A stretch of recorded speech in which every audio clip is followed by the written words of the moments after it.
से होंगे। मेरे साथ मौजूद हैं पाकिस्तान के फ़न के राजा जनाब हनीफ राजा। मेरी मुलाकातें तो माजी में होती रही हैं, लेकिन आज अचानक हमें लाहौर में ये हमारे बहुत सीनियर दोस्त ताहिर सरवर मीर साहब, उनकी वजह से आज हमारी इनसे मुलाकात हो। फिर अलहमरा में हमने इनसे रिक्वेस्ट की कि ज़रा 2-4 मिनट हमें भी दे दें, क्योंकि बहुत तजर्बा है इनका पाकिस्तान शोबिज़ इंडस्ट्री के हवाले से। हनीफ भाई, बहुत कम वक्त में आपका बहुत शुक्रिया कि आपने टाइम दिया।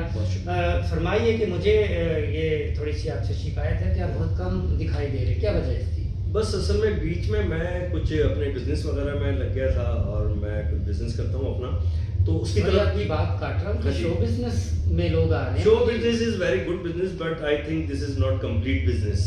उसके लिए आपको कोई और बिजनेस भी ऐसा करना चाहिए कि अगर देखिए, शो बिजनेस में जब कोई चीज़ क्लिक करती है तो आप हिट होते हैं और फिर आपकी अर्निंग बढ़ती है। तो कोई भी चीज़ मुस्तकिल तो क्लिक हो नहीं सकती ना, तो आप एक बिजनेस ऐसा इस्टेब्लिश करें जिसके साथ साथ आप काम करते रहें। और फिर मेरी मिसेज जो है वो बीमार हो गई थी शदीद, फिर उनकी रहलत हो गई 2018 में, 6 साल वो बीमार रही। तो फिर कुछ उस तरफ भी मैं उनकी तीमारदारी में भी लग गया।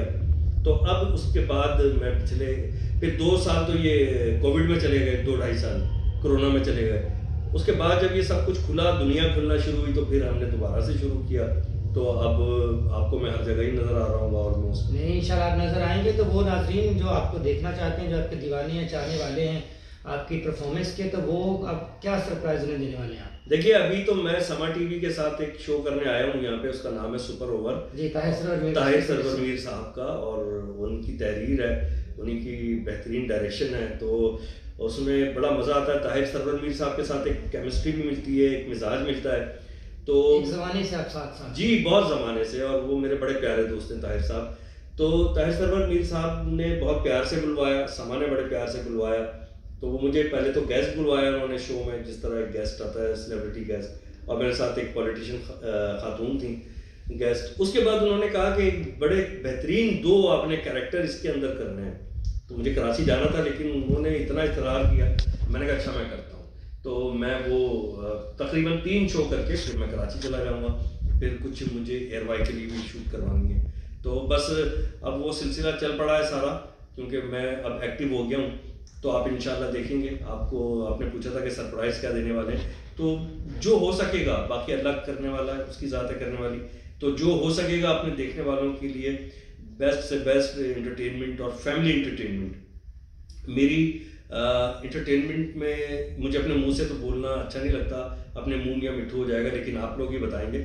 मैंने कोशिश ये की है कि कोई वल्गैरिटी ना हो, कोई चीप बात ना हो, कोई इखलाक से गिरी हुई बात और मेयार से गिरी हुई बात ना हो। आप काम ना करें। इतने अरसे जो मैंने काम कम किया, वो इसलिए किया कि मैंने कहा करूँगा तो मेयारी काम करूँगा, और अल्हम्दुलिल्लाह मेयारी काम मुझे मिल रहा है, और मैं मेयारी काम कर रहा हूँ, और मेरी फैमिली कॉमेडी होती है। मैं यही बात आपसे करने वाला था कि जहाँ से आप छोड़ के गए थे टेलीविजन को, कंपेनियन को, शो होस्ट को, वहाँ से अब तक एक गैप मौजूद है। बड़े अच्छे हमारे दोस्त काम कर रहे हैं, बहुत मशहूर भी हैं, मतलब उनके फॉलोअर्स भी बहुत ज़्यादा है, लेकिन जो मैं और बहुत सारे और लाखों लोग फील करते हैं, वो क्या आप समझते हैं कि गैप मौजूद है? गैप देखिए, जब तक मिसाल के तौर पे अगर हम यहाँ से ये सोफ़ा हटा दें और हम यहाँ कुछ ईंटें रख दें, तो वो सोफ़े के नेमुल बदल तो नहीं है ना ईंटें, ठीक है ना। सोफ़े का तो अपना एक प्लेजर है, ये बड़ा कोजी है, अच्छा है, देखने में प्यारा है, अच्छा लग रहा है कमरे के अंदर, ठीक है। तो सोफ़े की जगह पे सोफ़ा ही आना चाहिए, या सोफ़े से भी अच्छी कोई चीज़, अच्छा फर्नीचर आना चाहिए। तो इसी तरह कोई वैक्यूम जब आ जाता है, तो उसकी जगह देखिए, दुनिया में अल्लाह ने एक आदमी एक ही बनाया होता है। लोग कहते हैं ना ये फलां का नेमुल बदल, ये आप देखना आपके मोहम्मद अली साहब की तरह, नदीम साहब, वहीद मुराद साहब की जगह कोई नहीं ले पाता। हर आदमी अपनी एक जगह रखता है, और उसी में वो काम करता है, और करना भी चाहिए। तो मैंने कोशिश ये की कि जो अच्छा काम है मैं वो करूं। मैंने कभी कोशिश नहीं की कि मैं मोइन अख्तर साहब की जगह लूँ या उमर शरीफ साहब की जगह लूँ। वो लोग एक थे सब, हनीफ राजा भी एक है। मैं जितना भी होऊंगा, जिस सतह पे भी काम करूंगा, हनीफ राजा बन के करना चाहूँगा। तो जहाँ तक वैक्यूम और खला की आपने बात की है, तो मैं कोशिश करूँगा कि जो खला मैंने अभी कुछ ऐसे काम कम किया, वो रह गया था, जो तशनगी रह गई थी, वो उसको जो है मैं प्रॉफिट के साथ लौटाऊँ अपने व्यूअर्स को। क्योंकि आज के शोज देख के हंसी नहीं आती, वो हंसाने के लिए उन्होंने कुछ चीज़ें साथ रखी होती हैं, जैसे चाट में नहीं मसाले होते हैं और 2-4 ऐसा ही है, ऐसा है ना? बिल्कुल ऐसा ही है। असल में देखें, एक बात कही जाती है कि जुगत जो है ना पंजाब का कल्चर, पंजाब के कल्चर का एक हिस्सा है। पूरा कल्चर तो जुगत नहीं है ना पंजाब का। पंजाब में तो उर्दू लिखने वाले कितने बड़े बड़े गुजरे हैं, कितने बेहतरीन। सादत हसन मंटो साहब पंजाब से थे, ठीक है ना। अपना अहमद नदीम कासमी साहब पंजाब से, और बड़े बड़े नाम ले ले आप, अशफाक अहमद साहब, इतनी अच्छी उर्दू पंजाब से, ठीक है ना। उनकी मादरी जबान भी पंजाबी। अमजद इस्लाम अमजद साहब। तो ये कहना गलत है कि कोई भी आप खराब सी चीज़ किसी भी उसके साथ जो है ना रीजन के साथ मुंसलिक कर दें।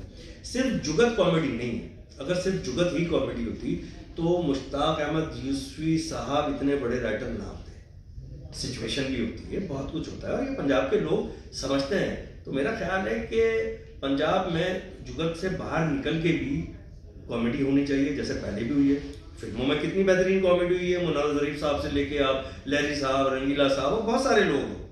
तो सबने तो जुगते नहीं की ना, उन्होंने सिचुएशन के साथ, उन्होंने बहुत अच्छे एक्ट के साथ कॉमेडी की है। सबका अपना अपना एक स्टाइल था। तो जब आप वैरायटी देना शुरू करेंगे तो अच्छा काम जरूर आएगा और नजर भी आएगा। तो नहीं भाई, जो हाल कॉमेडी का है टेलीविजन पे, वही हाल ड्रामे का भी है। और आपने माशाल्लाह जो माजी में ड्रामे किए हैं, अगरचे कम किए हैं, वो आज भी लोग याद रखे हैं, लोगों के जहन में वो नक्श हैं। तो इसी तरह क्या आप जल्द टीवी स्क्रीन पे ड्रामा की सूरत में भी नजर आएंगे काम करते हुए? तो सब मेरे रखो और दुआ यही है कि 2022 खैरियत से ख़त्म जाए।